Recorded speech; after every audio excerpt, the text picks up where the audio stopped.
In the last video on the channel, we saw how the world champion Gukesh managed to outfox the world #1 Magnus Carlsen in a really complex game. That was rapid play. It's being played in the Grand Chess Tour tournament in Zagreb. And indeed, Gukesh went on to dominate the rapid play portion of the event and won with 7 out of 9.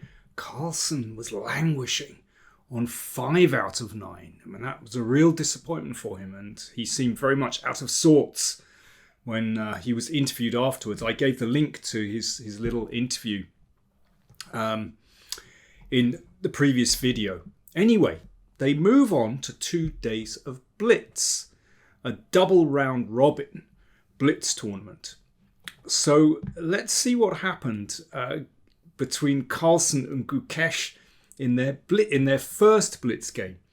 So this was round 4 of the Blitz, and going into this, Carlsen had 2.5 out of 3. He was playing very fluently. Gukesh had lost his first 3 games. So this was going to be a tough one, but let's see what happened. So Carlsen playing white, e4, e5.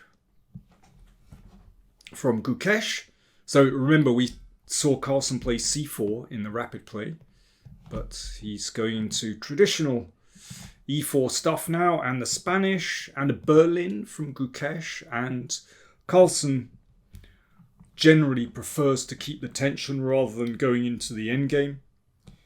Bishop c5, yep, absolutely normal. The bishop comes to this decent diagonal, and now Carlsen played knight c3, which is a little bit unusual, but actually a very sensible developing move.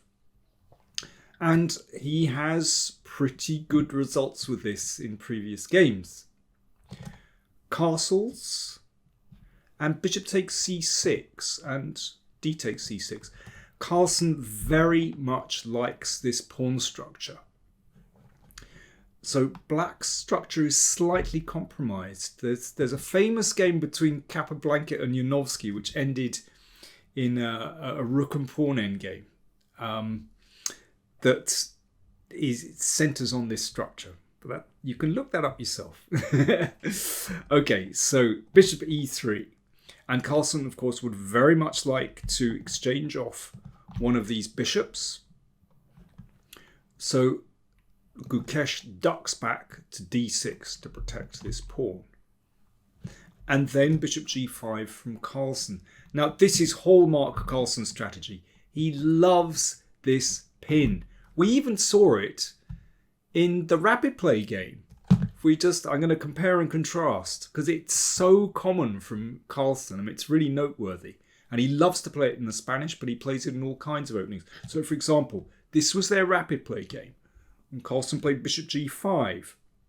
It's an annoying pin, and the idea is to provoke a weakness with g5, and that can compromise black's kingside.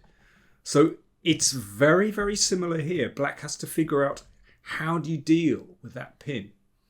And as I said, Carlsen's played in exactly the same way before. He's previously, from this exact position, he's beaten Grishuk and Karyakin. h6, played by Gukesh. And yeah, you have to decide with black, do you want to play g5 here? Do you risk this? I mean, there could even be a knight sacrifice. I don't think in this position, but you'd probably just duck back. But Gukesh, no, he's not going to play like that. It's a blitz game. You haven't got time to calculate. So he plays safe with bishop g4 and exchanges off this bishop. Well, I mean, I would say that's already a bit of a concession to give up this bishop voluntarily, and it brings white's queen to a very nice square. And Gukesh simply brought the bishop back to e7. So the pressure was taken off e5, basically. Now, I think this is a very important moment in the game, actually. So I'm going to let you have a think, and I'm going to have a drink. How do you play with white in this position? Cheers.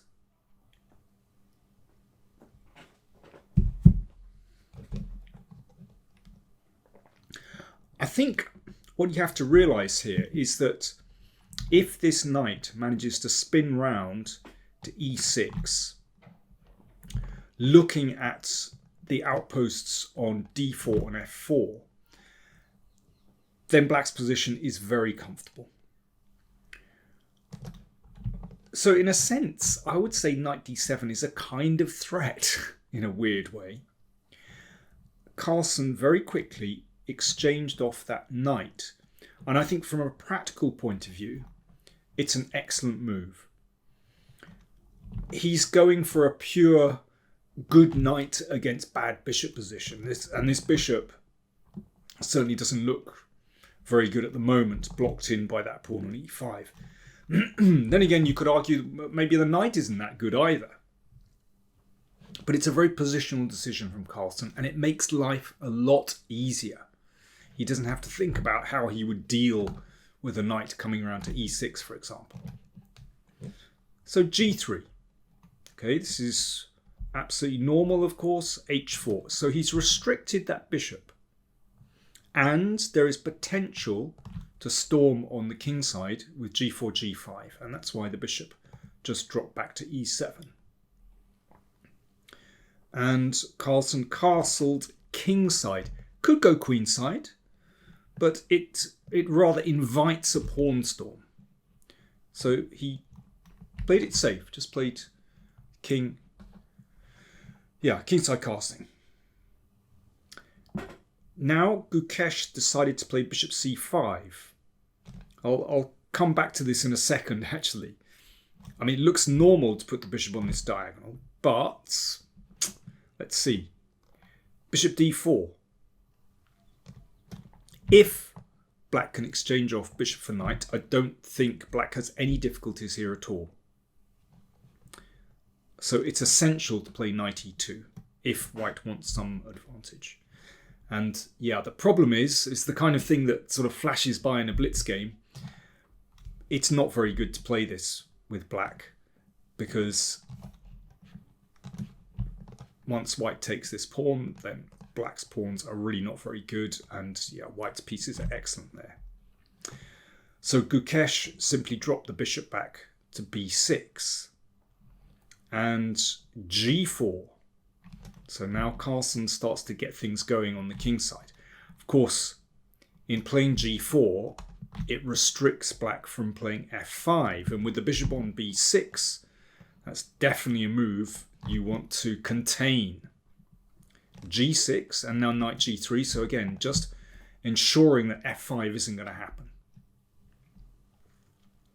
Queen e7.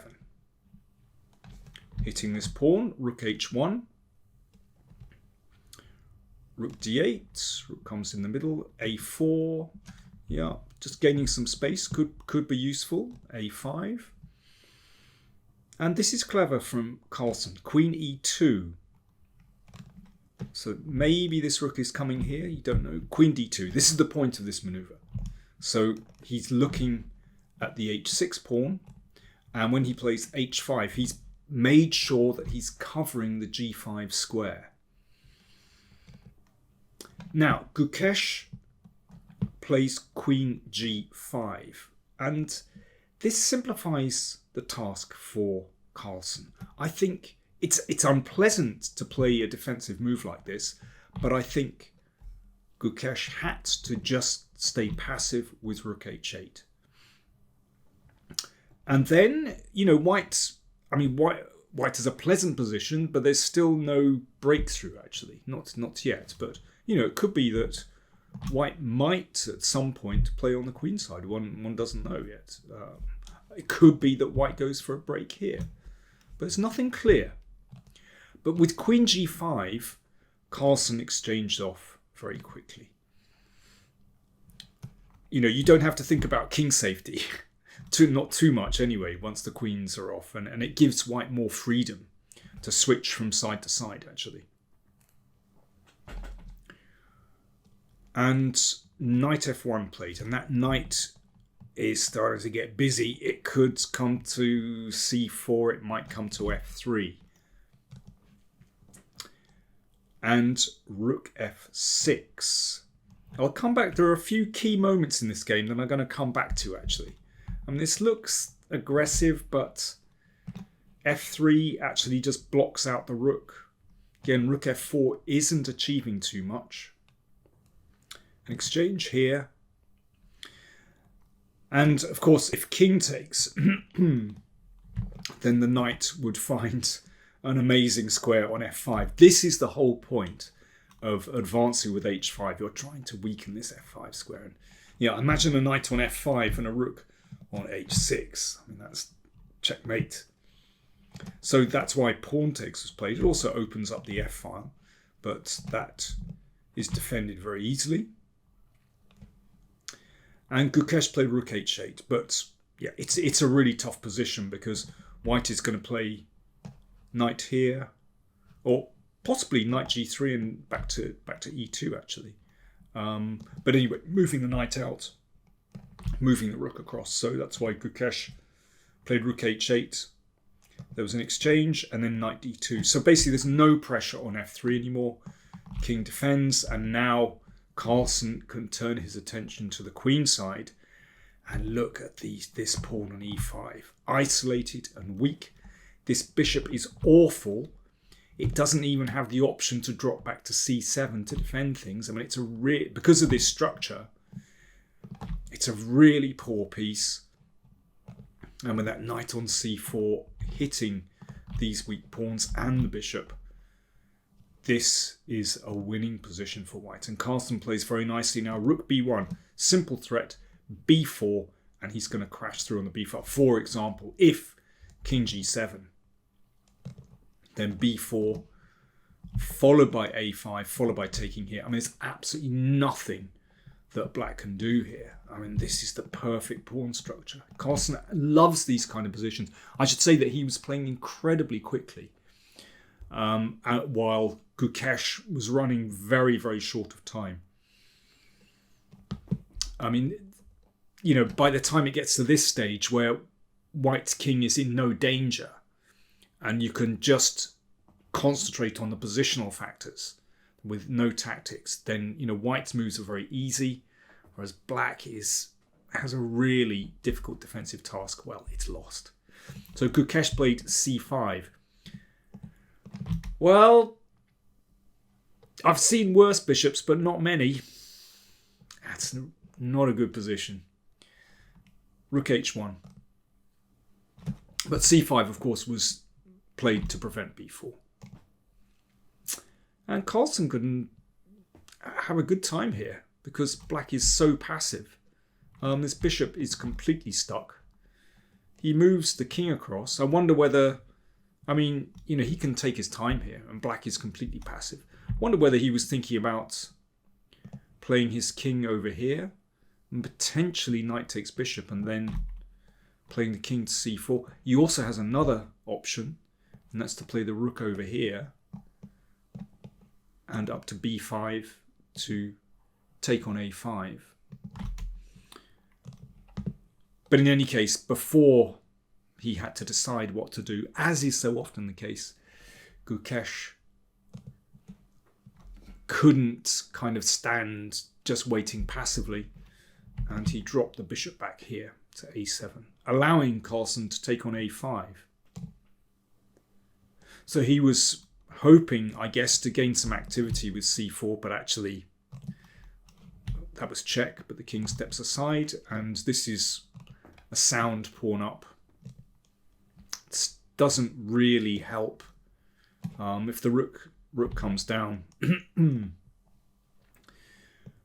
In fact, the king can step back, and this pawn can be defended, and this one will drop. In fact, it's winning very easily. Rook a6 played, knight takes b7, check, b4. So everything is under control, everything's protected beautifully, and the knight is not in danger at all. Can hop out. And these were the final moves with, you know, Gukesh so short of time. So Carlsen just keeping a rock solid position. And And at this moment, Gukesh resigned.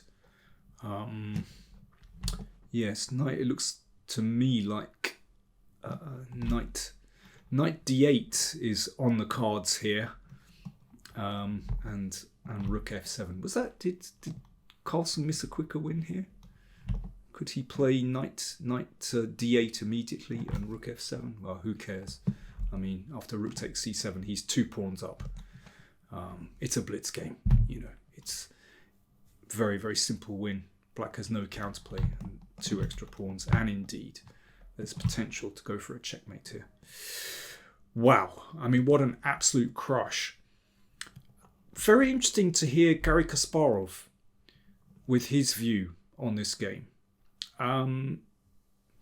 He thought that basically Gukesh's judgment was at fault.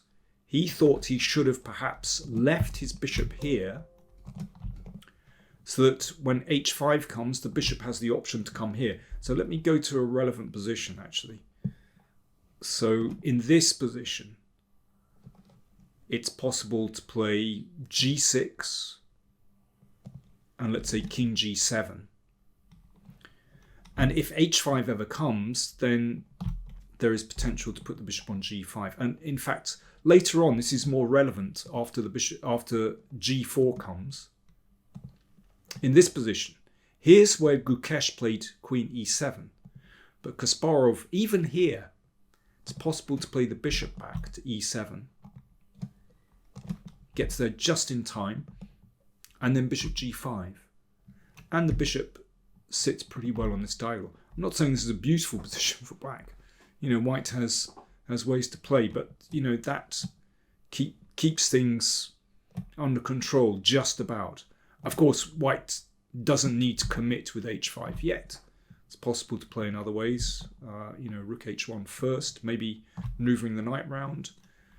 But yeah, that certainly Kasparov's judgment, I think, was excellent. And even later on, in this endgame,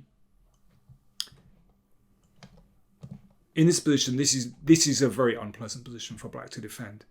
But Kasparov just thought, yeah, the way it was played, you know, black was just too passive. But Kasparov thought that f5 has to be the move. You have to somehow make sense of this bishop and bring the rooks into play, even though this doesn't look very pleasant. And here's an excellent move, knight g3. Looking to get into f5, and if pawn takes, now watch out for this. So knight takes e4, and the f2 pawn is defended. Now this is not a nice position for black. It's a classic good knight against bad bishop, but at least the bishop is doing something here. And, well, the rooks are doing something as well. So it's, yes, of course it's better for white, but it's not, you know, it's not completely under control for white. You know, really interesting to hear Kasparov's judgment on that. Of course, if you want to check out the video from the Grand Chess Tour, then do check it out. And, you know, very, very interesting to see Garry Kasparov commentate on these games. And was there anything else? I think that was about it, actually.